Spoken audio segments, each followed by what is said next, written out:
De volta com o nosso cenário político, nessa sexta-feira, você participa com a gente, manda a sua mensagem.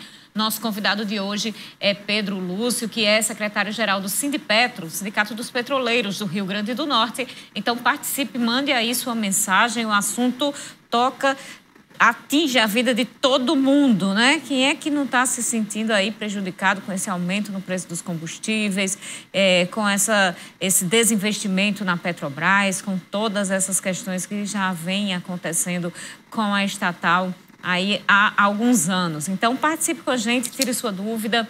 E agora nós temos assunto para falar, acidente que o ex-prefeito Carlos Eduardo sofreu de ontem para hoje, né, Vanusa? Pois é, Carol. O ex-prefeito de Natal, Carlos Eduardo Alves, sofreu um acidente de carro perto da cidade de Martins.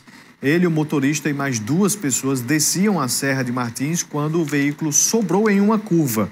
Carlos Eduardo sofreu um impacto no acidente, recebeu atendimento médico, mas não teve ferimentos e passa bem. O ex-prefeito de Natal pernoitou em uma pousada na cidade de Martins e suspendeu a programação intensa que vinha realizando na região, inclusive em Pau dos Ferros e aqui em Mossoró. Pois é, durante o dia, Vanuva, ele publicou em suas redes sociais um vídeo falando sobre o assunto. Meus amigos, minhas amigas, ontem, quando vínhamos para Martins, sofremos um acidente automobilístico. Graças a Deus, eu estou bem e meus companheiros de trabalho também estão bem. Eu quero dizer que hoje cancelamos a nossa programação. Infelizmente, não vamos poder chegar em Pau dos Ferros, não vamos poder chegar em Mossoró e Upanema, como estava combinado na agenda. Infelizmente, eu estou dolorido, hoje acordei um pouco até empenado, né? E não vou cumprir essa agenda. Mas brevemente nós estaremos de volta ao Oeste, a Martins e a todos esses municípios para cumprir essa agenda. Cabe aqui um agradecimento ao povo de Martins pela assistência que nos deu, desde o socorro, nos levando para a unidade de saúde, né? E no acompanhamento dos médicos, enfermeiros, toda uma equipe multidisciplinar médica que nos atendeu. Um agradecimento à prefeita Mazé, ao seu esposo Gugel e também ao presidente da Câmara Municipal desta cidade, o Fulgêncio Neto, que ficou conosco o tempo que a gente passou na unidade básica de saúde e depois nos trouxe para a pousada, onde também fomos muito bem recebidos. Acho que era esse. A conclusão era essa, viu, Vanuva? Tá aí, então. Que bom. Então, nada grave aconteceu. São agendas muito intensas, né? A gente sempre conversa sobre isso com os convidados que participam aqui com a gente, os candidatos, os políticos que se arriscam aí nessa agenda louca de pré-candidatura, de candidatura, pegando a estrada em todo horário, toda hora, sem parar ali em agendas intensas. Realmente é um risco e eles sabem que correm esse risco. Todo mundo que pega estrada, nós sabemos da situação das estradas aqui no Rio Grande do Norte também, mas aí ele vai continuar a pré-campanha. O maior problema de Carlos Eduardo para 2022 é o interior do estado. Então ele precisa visitar município por município, conversar com as lideranças políticas e se apresentar.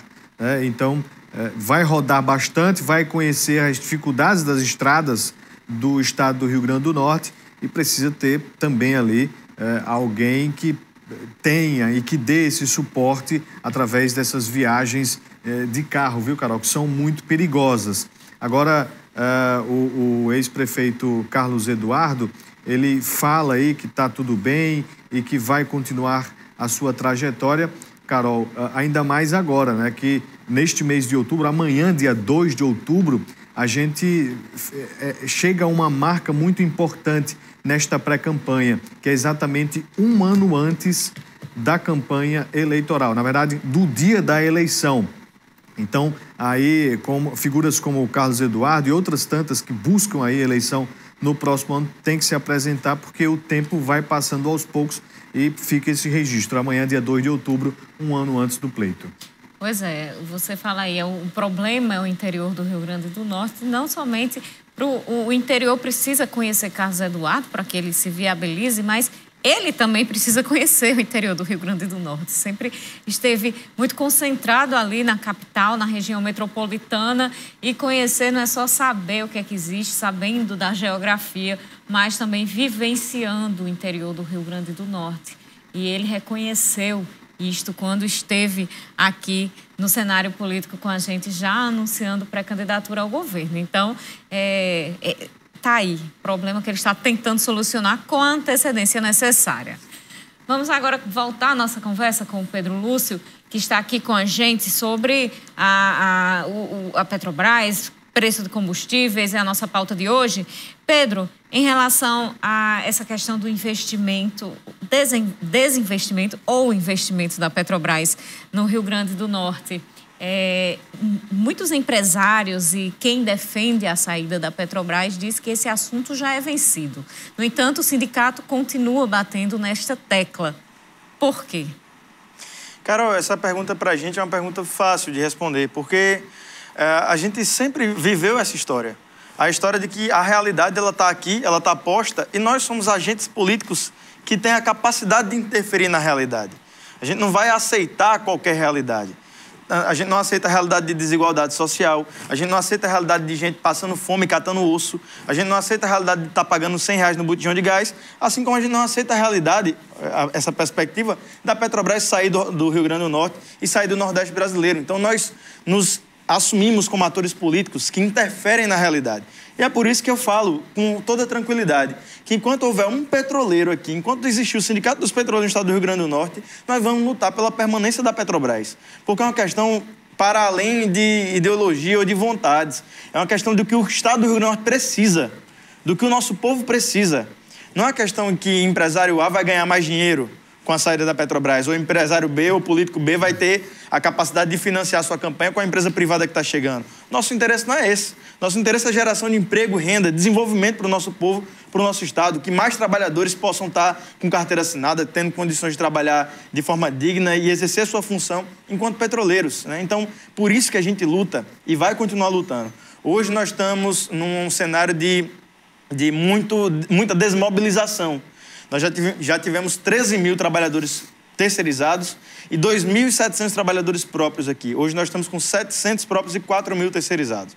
É um cenário de muita desmobilização. Você vai ali na base da Petrobras, na base 34, ali que fica na BR-304, no entorno de Mossoró, você vai lá e parece uma cidade fantasma. É uma base que trabalhava centenas de trabalhadores, ficavam lá, e mesmo agora já com essas ondas de retomada do trabalho presencial, ainda parece que não tem ninguém. Parece que é um lugar fantasma que ficou abandonado. Esse é o cenário que a gente não quer.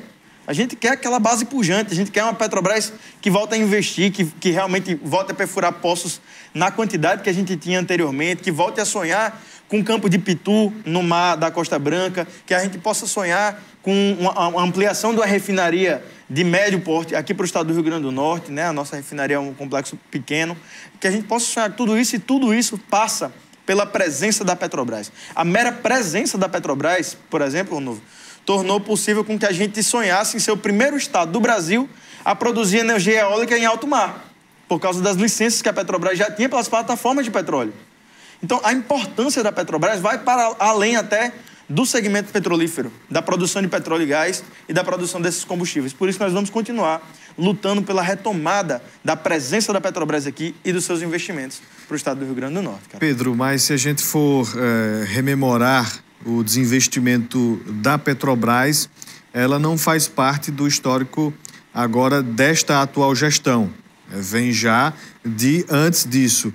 Desde quando que a Petrobras vem sofrendo com estes ataques, né, como você fala, com estes desinvestimentos, e que a luta de vocês é sempre constante? Desde quando que isso acontece? Vanúvio, é uma pergunta muito boa. Em 2011, nós tivemos o ápice da Petrobras, da história da Petrobras no estado do Rio Grande do Norte, em 2011. Nós tivemos o maior valor de investimento, 1,8 bilhão de reais, 20% de toda a arrecadação do estado do Rio Grande do Norte. A Petrobras investiu só naquele ano aqui no estado do Rio Grande do Norte. Naquele contexto, a gente gerou mais de 16 mil postos de trabalho diretos e mais de 300 mil postos de trabalho indiretos. É muita gente impactada com o investimento da Petrobras em 2011. De lá para cá, esse valor veio sendo reduzido. A gente chegou em 2016 com um investimento de 800 milhões, 900 milhões, né? Metade do que a gente investiu em 2011, e gerando 10 mil postos de trabalho em 2016. O que acontece é que a gente fez daquele processo um grande movimento de lutas. Nós fizemos a Carta de Caruaru pela retomada dos investimentos da Petrobras no Nordeste do Brasil em 2013, Carol. Fizemos a Carta de Caruaru, chegamos a ocupar a sede da ANP, fechamos a BR quando Graça Foster, presidente da Petrobras, indicada por Dilma, veio aqui em Mossoró. Então, veja só, era Dilma, era o PT, era um processo de esquerda progressista, e a gente estava lá na rua fazendo greve, fechando BR, né? E fazendo o que era possível para que a gente retomasse os investimentos da Petrobras. Porque não se trata aqui de ser um governo A ou governo B, se trata da vida das pessoas que está sendo impactada, né? Então, em 2013 fizemos aquele processo. Em 2015, em novembro de 2015, fizemos 20 dias de greve contra a política de privatização da Petrobras, que estava se iniciando naquele processo. Com o Temer, ele se acelerou 10 vezes mais. E com o Bolsonaro agora, ele se orgulha disso. Guedes, inclusive, falou que em 10 anos, ele não vai passar 10 anos comandando o Ministério da Economia do país, mas ele falou que em 10 anos privatizaria a Petrobras, a Caixa Econômica e o Banco do Brasil. Esse é o cenário que a gente vai lutar contra. Eles estão lutando para que isso aconteça e nós vamos ser contra, obviamente, por motivos, eu acho que a grande parte do povo brasileiro compreende e entende o motivo da nossa luta. É justamente este o motivo. Por que contra a privatização? Carol, a gente está passando agora por um processo que a gente vai conseguir entender melhor por que nós somos contra a privatização. A Petrobras está querendo vender a refinaria Landulfo Alves, lá na Bahia. Vai vender para uma empresa chamada Mubadala. Foi a vencedora do leilão e falta assinar o contrato e fazer a transição. A Mubadala não é uma empresa privada. A Mubadala é uma empresa estatal dos Emirados Árabes. Então, a refinaria Landulfo Alves, que abastece o Rio Grande do Norte de gasolina e grande parte do Nordeste, ela vai deixar de ser da Petrobras, estatal brasileira, para ser da estatal dos Emirados Árabes. Agora, imagine só, se acontece um acidente na refinaria dos Emirados Árabes. O que o país vai fazer com a gasolina produzida no Brasil num contexto desse? Vai mandar para lá. E quem vai ficar sem gasolina? O brasileiro. Quem vai ficar sem gasolina, vamos ver, a gente aqui em Mossoró. Porque a gasolina agora produzida na Landulfo Alves, em Salvador, que era da Petrobras estatal e servia aos interesses nacionais, agora vai servir aos interesses nacionais dos Emirados Árabes e não mais do Brasil. A gente vai passar por um momento crítico, caótico, que a partir do momento que uma empresa dessa, com outros interesses do país deles, resolver fechar ou reduzir a produção de gasolina ou destinar essa produção para outro país que não o nosso povo, nós vamos ficar sem gasolina, nós vamos ficar sem diesel, nós vamos ficar sem botijão de gás.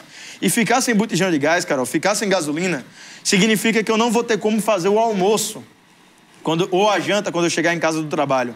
Significa que eu talvez não tenha como chegar no trabalho, porque pode faltar diesel para abastecer a frota de ônibus da cidade.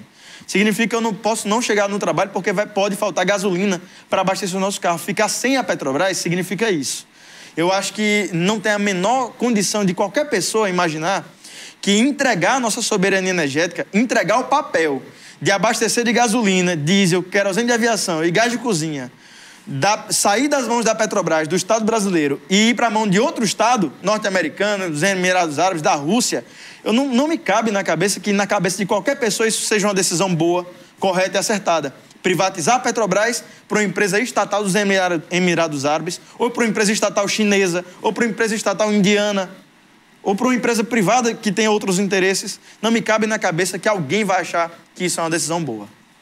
Vamos então fazer nosso intervalo. Daqui a pouquinho a gente continua o assunto aqui no Cenário Político.